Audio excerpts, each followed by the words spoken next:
The moment you start trying to manifest, you have already failed. I want you to be honest with yourself for a second. How exhausted are you? You have written the scripts. You have done the visualizations. You have repeated the affirmations until your voice went hoarse. You have followed every step-by-step technique on YouTube. And yet you are still here watching this video, looking for the missing piece. Why? Because it hasn't happened yet. And the harder you try to make it happen, the further away it seems to get. This is not a coincidence. This is a mechanism. Imagine standing in front of a mirror. You are frowning. You are stressed. You are desperate. Your hair is messy, and you look tired. But you want the reflection to look perfect. You want the reflection to smile at you. So you scream at the glass. You beg it. You bargain with it. You say, please, just show me a smile. If you show me a smile, then I will be happy. Does the mirror smile? No, it is mechanically impossible. It just reflects your desperation back at you. It reflects your waiting. It reflects your lack. This is the mirror trap. And 99% of people never escape it because they think the reflection is something they can change with force. They think if they just try harder at staring at the mirror, it will eventually change. But the universe is not an Amazon delivery driver. It does not respond to what you want. It does not respond to what you beg for. It only responds to who you are. When you spend all day trying to get something, you are broadcasting a very specific frequency to the quantum field. And that frequency is, I do not have this. You cannot try to have something you already possess. You don't try to read this text right now. You just read it. You don't try to be the person you are. You just are. Trying implies separation. Trying confirms distance. So stop trying. You are reinforcing the lack. You are widening the gap. Let me show you how to trick the mirror and close that gap forever. There is a principle in psychology called the law of reversed effort, coined by Aldous Huxley. It states that the harder you consciously try to do something, the less likely you are to succeed. Think about quicksand. If you fall into quicksand, your instinct is to fight. You struggle, you kick, you try to climb out. But the physics of quicksand dictates that the more force you apply, the deeper you sink. The only way to survive quicksand is to do the one thing that feels terrifying. You have to stop trying. You have to lean back. You have to spread your arms and float. This isn't just psychology, this is quantum mechanics. It is known as the Quantum Zeno Effect. In physics, there is a phenomenon where a system cannot change while you are watching it. If you constantly measure a particle, you freeze its evolution.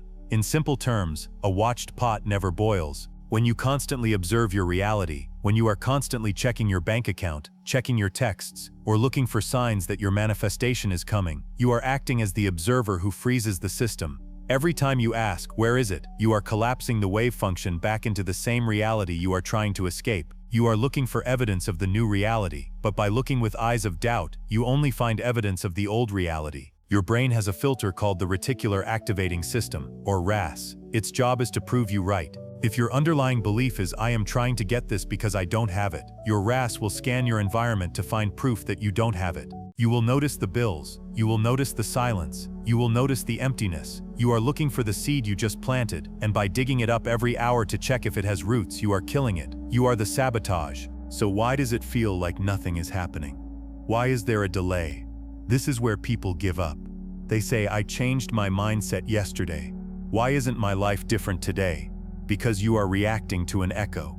We live in a dense physical dimension. Reality here has mass. It has weight. It is slow. It takes time to turn the ship around. In the mental plane, things are instant. In the physical plane, there is a buffer. And thank God there is a buffer.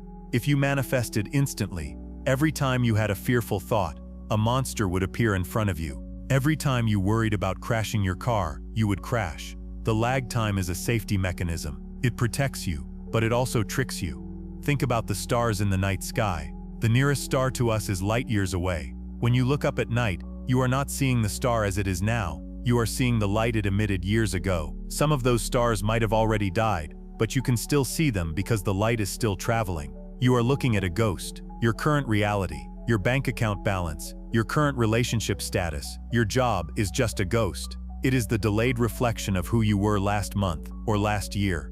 It is the echo of your past vibrations. Most people fail because they change their mindset today. They wake up tomorrow, look at the mirror of reality, see the old reflection and say, see, it didn't work. They react to the echo. And by reacting to the echo emotionally, they send out a fresh signal of disappointment, which creates more of the same reality for tomorrow. It is a trap. You have to learn to ignore the current reflection. It is old news. It is dead data. It has nothing to do with who you are right now. So how do we break the loop? How do we get the mirror to smile? You smile first. But, and this is the key, you don't fake a smile to get the reflection to change. That is manipulation, and the universe cannot be manipulated. You smile because you are internally smiling. You change because you prefer the new state, regardless of what the mirror shows. The secret key to this is a boring word, but it is the most powerful word in manifestation: indifference. Think about something you already have. Think about your shoes. Do you sit around all day trying to manifest your shoes?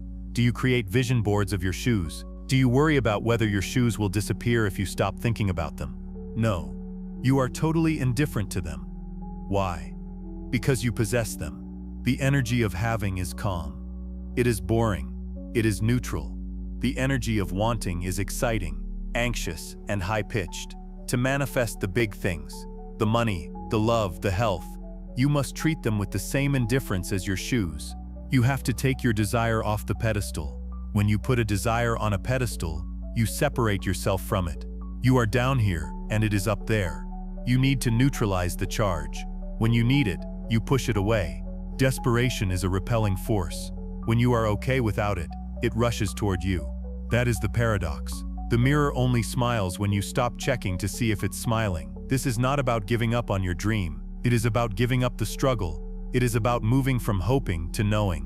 When you order a pizza, you don't pace around the kitchen wondering if the pizza place exists. You set the table. You prepare. You expect. You are indifferent to the how because you are certain of the end. I am going to give you a challenge, a protocol. Most of you won't be able to do it because you are addicted to the struggle. But for the few who are ready to be free, here is what you do. For the next 24 hours, I want you to enter the no-check zone. You are going to assume your wish is fulfilled, and because it is fulfilled, you have no reason to look for it. Stop checking the 3D. Do not look at your specific person's social media. Do not refresh your bank app. Do not look for signs or angel numbers. The "it is done" pattern interrupt.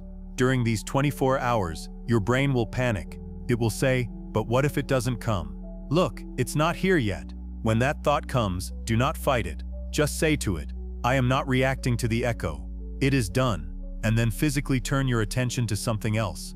Wash the dishes, read a book, walk the dog, live in the end. If you were the version of you who had it, how would you sleep tonight? Would you sleep with anxiety, or would you sleep with deep peace? Tonight, I want you to sleep with the relief of the wish fulfilled. The goal of these 24 hours is not to make it appear. The goal is to break your addiction to the absence of it. If you can hold this state of indifference, this state of knowing for just 24 hours, you will break the mirror's spell. You will stop feeding the old reality, and the new reality will finally have the space to enter. If you are brave enough to accept this challenge, I want you to commit to it right now. Go down to the comments and write 3 words to seal the contract with yourself. It is done. Don't just write it, feel the weight of it, lock it in, and then go to sleep.